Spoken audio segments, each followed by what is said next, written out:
من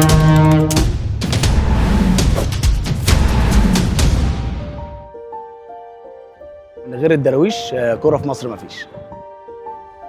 ده طبعا هو طبعا كل اي محافظه عارفه ان اسماعيليه كعبها عالي على اي حد. ده طبعا يعني اي حد معروف كده، بس هم كله بينكر، وبتوع القاهره عارفين كده، بس هم بتوع ندب على التيك توك وكده يعني، سيبهم على التيك توك، احنا بتوع الملعب.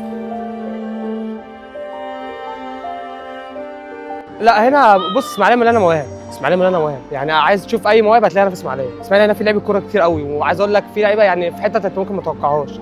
احنا عندنا متعه، يعني اللي هيتفرج هتشوف متعه بجد عمره ما شافها في حياته ان شاء الله يعني.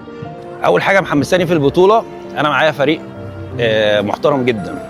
فرقتنا في اسماعيليه فرقه مميزه جدا.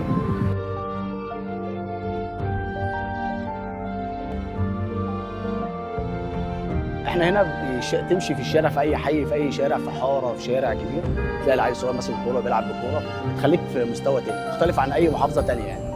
احنا فريق اسماعيليه، انتظرونا في كاس الفراعنه. احنا فريق الاسماعيليه، انتظرونا في كاس الفراعنه. احنا فريق اسماعيليه، انتظرونا في كاس الفراعنه.